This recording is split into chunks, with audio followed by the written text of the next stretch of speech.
welcome to Getting Your Money's Worth, the show that focuses on value. I'm Judith West, and our guest today is Sarri Singer, director of One Heart Global.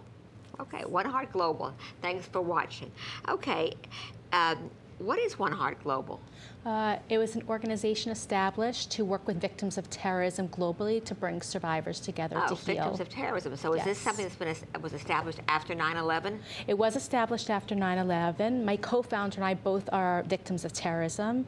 I survived a terrorist attack overseas in Israel in June of 2003. And my co-founder, Jacob Kimchy, his father was murdered in an attack in May 2002. Also in Israel. Correct. And he had approached me about starting an organization to bring survivors together from around the world, because terrorism isn't one country's problem, it's a world problem. Yeah, exactly.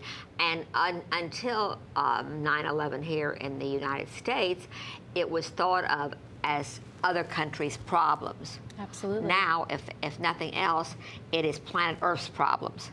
Okay. It affects all of us. Right, exactly. So tell me something. Victims of terrorism, even today, as you know, the memorials being built downtown, read about people who wake up and can't get the memory, can't get the picture out of their memory, can't sleep at night. Victims of terrorism, are they different from victims of other kinds of trauma? I think that anyone who has a specific trauma have the same symptoms, depending on what they've been through. But I think the difference between, terrorism is that it's calculated and planned attacks to hurt and murder innocent people and targeted at civilians. And on the morning of 9/11, I actually worked 2 blocks away from the World Trade Center, and I overslept. That preempted me to quit my job downtown and move to Israel to volunteer with victims of terrorism. But you had yourself been a victim of terrorism prior to 9/11? No, it was after. It was the preempt. So it was paradoxical that you left here, that you left the United States to Israel, and then there you became, which, of course, the Israeli citizens are far more accustomed. Unfortunately. And there's no resilience in the country that helps you with the healing process, I think, also. Okay. So you and your partner, whose name is? Jacob Kimchy. Jacob, and he himself, Kimchy? His father was murdered. Right. You use the word murder. Is that deliberate? You don't say killed, you say murdered. It is murder, I feel like it is. Yeah. There's no other way to describe it. Somebody planned an attack, and it happened, and people on my bus were murdered. 16 innocent people, including one American, originally from Cleveland. And his name's Alan Beer, and I'm very close with the family. But this is murder. This is not just a accident that happens of somebody being killed. Right. It's not a car accident. Correct. Right. It's not. It's really just being in the wrong place at the wrong time. Yes, and unfortunately, only those of us who have been through it directly affected really understand the long-term impact of terrorism and what it does to us and our families. So you're One Heart Global. So you're a global organization. You're an international organization. What is the therapy that you offer? So first of all, we work with existing organizations in various countries. So we're not here to reinvent the wheel. We're here to work and partner with the other countries that have gone through similar experiences. We do run a survivor circle group here in New York City, which really is a group containing survivors from 9/11, some first responders, as well as Americans who have either been injured in terrorist attacks internationally or lost family members. And our group is really open to any civilians or any family members of civilians who may have been injured or lost family members and attacks anywhere in the world. So are you funded by donations? We are funded by private donations, and we hope, to And you have grow. trained professionals who run these survivor circles? Our advisory board consists of trauma specialists, in fact, from some of the other countries, as well as trauma specialists here, and we go to them for any information we need or any questions we have, because they're the experts. So what is the strategy behind these circles? Is it that does it come from the fact that like-minded experiences makes it easier to forget, or what is the psychological strategy? I think knowing that you're around people that understand what you've been through is very comforting and very empowering. A lot of victims have stressed the fact that a lot of family members and individuals that they may come in contact may say, it happened so many years ago, get over it. It's not something to get over. First of all, for me as a victim survivor, what about you? You can speak about it yourself. Yeah, but as someone who lost a loved one, to tell somebody to get over the fact that their loved one was murdered, maliciously calculated, planned, there's no way to tell somebody to do that. And what we try and do is we try and be a group to empower each other to get past the trauma that every victim has on some level, and to really combat what that day was all about, because terrorism wants to paralyze us and instill fear. And if we do the opposite and live our lives showing love and compassion for others, we're already beating the terrorists at their game. So the thought process behind the terrorist attack is to immobilize people. Correct. Right. And your group focus on the other side of the coin, which is to empower. Correct, and also to focus on long-term care, which is not necessarily what people think about. They think about the immediate.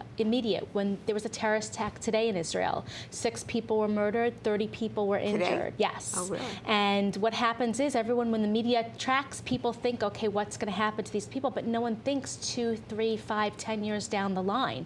We're thinking along those lines of what to do for the families and the next generation of these family members that are impacted by their parents and their loved ones' experiences. Sarri,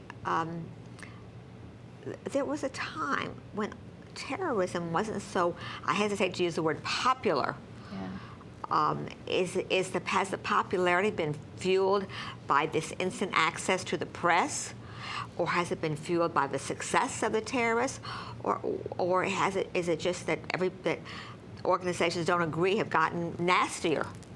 I'm not really sure what the answer to that is. I mean, again, it must have occurred to people to wonder why.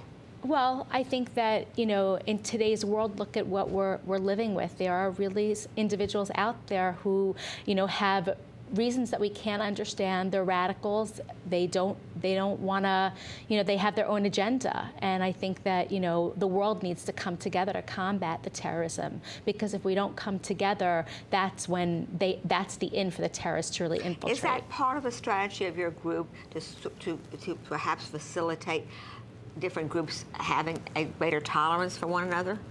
I'm not sure if it's a greater tolerance. I think we've met people from all over the world in various countries at conferences, and we all share this common bond with each other because we've shared a similar experience, and we all understand each other without necessarily saying too much. And I think that no matter where you are in the world, whether it's Mumbai or London or Madrid or Israel or even here in New York City, we all are connected and we all belong to a club that we didn't exactly sign up for. I was going to say, this is, you use the word club. This is a club that no one wishes to belong to. Correct. Right. And sometimes people don't realize that the victims themselves are impacted, but so are their family members, sometimes more than the victims themselves.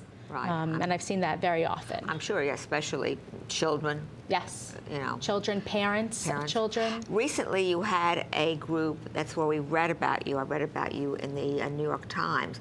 You had a group of teenagers. Yes. From how many different countries? We had from 5 different countries. It was a wonderful, wonderful experience.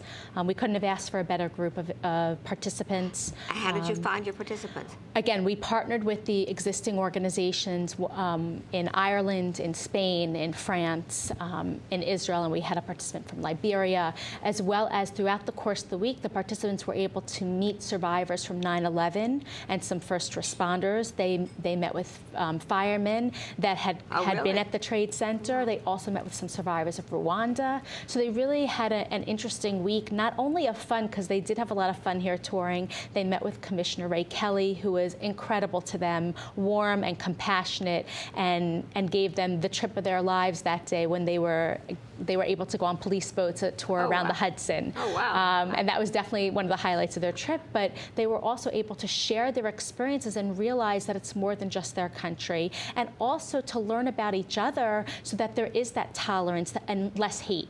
And that's what came out of it. Some of the kids had never met kids or knew that there was terrorism in some of these other places, and they were able to learn about each other, share, and feel empowered. And I know from the psychologist that came with us from Spain, she mentioned, how well the participants are doing after the fact, and that just is amazing for us to hear that these kids are really going to take seriously. Where did you? So you and your partner were both victims yourself of terrorism. Some 9 years ago? Yes. And how did you guys, at your young age, come up with this concept? So I was working for, I had gone to Israel to volunteer with different organizations who work with victims of terrorism, and a year and a half after being there, I was injured. And when I came back here to the States, I was running summer missions for Israelis to New York, and really a little bit over the East Coast, Washington, to give them an opportunity to share their stories with the people here in the United States. And Jacob was one of the participants on one of the missions, and we got to talking. And he said that his dream would be to, start an organization that brought survivors together in memory of his father, Rami Kimchy. And so we started the organization. It's amazing what can come from two people that have a conversation with each other. Now, how many chapters? How many is it? Do you call it chapters? How many? Well, where are you? How many countries are you? We're based here in New York, but again, we work with Spain and France and Ireland and the UK, Israel. London is going through its own immediate problems. Correct, and we work very closely actually with London specifically, and so you offer psychological service. Do you also offer any medical services? If somebody has a medical issue that needs immediate attention and they're not plastic surgery, correct. If there's a reason that they're not getting the medical attention that they need, they can come to us and we will try and assist them in any way we can through our contacts and through our donors. Have you been able to do that? We've offered it to the various countries and to any victim that might need, plastic surgery, and we have yet to have anybody come to us. But maybe the offer is out there. Maybe from you have doctors that have offered to volunteer. Yes, and we do have doctors that have seen some of the survivors of attacks and in terms of plastic surgery. But at this point, the doctors, felt that it wasn't in the victim's best interest to proceed with the surgery. All right. Well, you perhaps from this show you'll get a few more contacts. So we're going to publish you. And how do people join your group? They can visit our website www.oneheartglobal.org, and they can email us and tell us that they're interested. There's a page on there for victims that if they're interested in becoming a part of our group, they're welcome to join. We would love for people to get involved and to be a part of this, growing club, as we call it. Right, but growing club on the side of helping, not more, absolutely, not more victims. Right. Anyway, well, what you're doing is a wonderful thing. One Heart Global. One Heart Global. Thanks so much for what you do and for being on the show. Thank you so much. I'm Judith West. You're watching Getting Your Money's Worth. We've just interviewed Sarri Singer, One Heart Global, an amazing service that we hope does not grow. Thanks for watching.